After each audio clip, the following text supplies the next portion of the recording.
What is going on, everyone? Leon checking in, and today I wanted to do a video on how I use my smartphone as my infotainment system in my car. So I've got some tips to share today to help you out if you are thinking about doing this.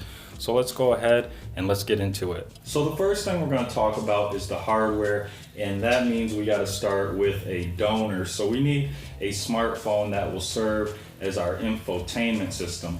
Now you can use any size you like. I've got a smaller smartphone here and I've got a larger smartphone, but I actually recommend going with the larger smartphone.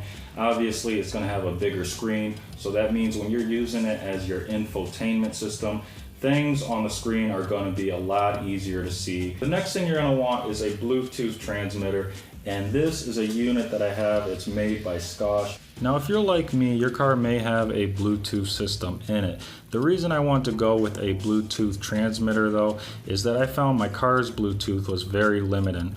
For example, it wouldn't allow me to stream my music from my phone to my car's speakers. Now here's a very important tip. When looking for a Bluetooth transmitter, you do want to get a unit that has a mic on it just like this one, and you're going to want to point the mic towards you when you are seated in your driving position. Now the next thing you're going to need is some hardware to mount the phone properly. What I find worked best for me was this 3M Command damage-free hanging hardware, and this comes in several different forms. What I have here are the small wire hooks. Now the last step is to download the essential apps. The first thing I want to talk about are the assistants. Now you don't have to download these most likely. If you have Android, you have Google. If you have Apple, you have Siri. So these are going to be the assistants that you're most likely going to want to use because they're tied tightly to your phone. The next piece of software you're going to need is a notification reader, and I like to go with Notification Reader Shouter by BHK. Now the nice thing about this app is it is a notification reader, which means that it's going to read all your notifications to you so you can keep your eyes on the road, hands on the wheel. The next thing you're going to want is obviously some music, and I recommend a streaming service such as Google Play Music or Pandora, and this is going to replace your radio. Now with this, you're also going to want an app that's going to announce the music tracks for you as you're driving down the road. So for this purpose, I like to go with Tune Announcer by Softwire, and it's super easy to set up. Now the last thing you're going to need is a navigation app. I actually recommend going with Waze. The main reason being it uses crowdsourced data, and it's also owned by Google. Now when we say crowdsourced data, what that means is that users who are using the app, they're referred to as Wazers, they can report things to other users who are further behind on the map.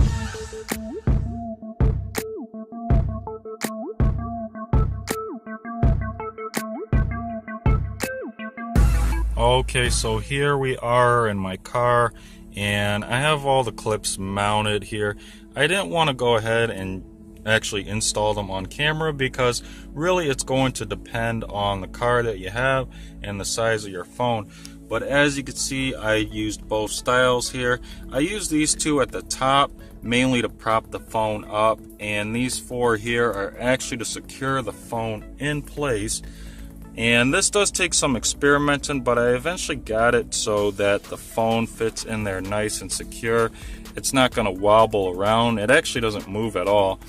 And this is good because if I take any turns pretty quick, or if I have to brake or accelerate pretty quick, my phone is not going to fall out, which I have had that happen through this whole process of experimenting with a good mount, and this one does not do that. As you can see, I've also got my Bluetooth transmitter right here, and that's turned on and it is connected to the phone. Now, of course, like I said, I do recommend using Waze because of the crowdsourced data, but we're going to use a voice command through Google just to show the GPS working with the phone mounted just like this. So I'm going to give it a try. Navigate to Walmart. You've got a few choices. Tap the one you want.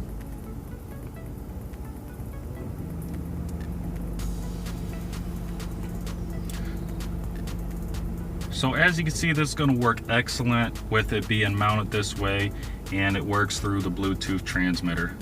The other thing I want to demonstrate here is using Google Voice Assistant, or the assistant that you may choose with your phone mounted like this. So I'm going to ask Google to tell me about the weather. Okay, Google, what's the weather like today? Tonight's forecast for Ridgemont is 73 degrees and clear with periodic clouds.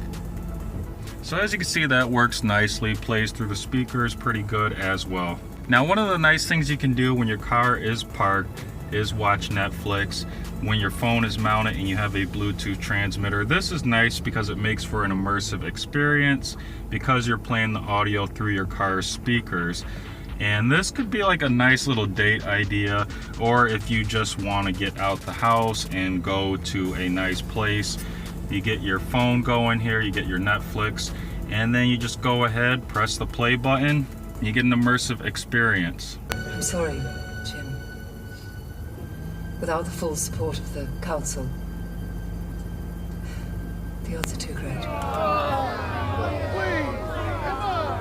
Okay, one of the last things I want to point out here is if you have a USB Otg cable, and again, this is while you are parked, you can use different peripherals such as a keyboard, or in this case, I'm going to be demonstrating using a controller to play a game on my phone while the phone is connected to my car speakers via the Bluetooth. Again, this is going to make for a very immersive experience.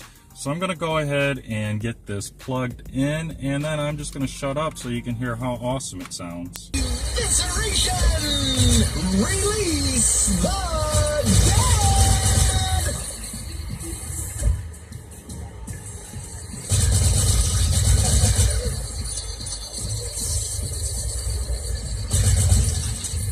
Oh yeah, your kills are giving us chills! Woo! This is so sick! So that is pretty much it for today. If you enjoyed this video and found it useful, make sure to drop a like. If you have any questions or comments, as always, leave those below. And if you can, support the channel by subscribing. Of course, doing all of these support the channel because a lot of time goes into making these videos, and I truly appreciate you all being here. So until next time, Leon checking out.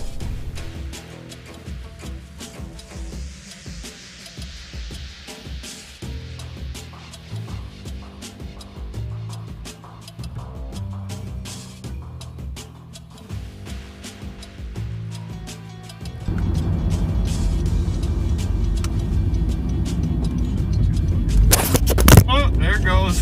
Which is super nice. It's going to go ahead and read all your notifications to you, which can be your text, who's calling, the time, Wi-Fi networks available, anything like that. If it's a notification reader, it's a notification reader. It is a notification reader, which is going to be awesome because it's going to read all your notifications to you so that you can keep your eyes on the road. You won't be looking at your phone. You won't be able to touch things. You will be able to touch things, but you don't need to.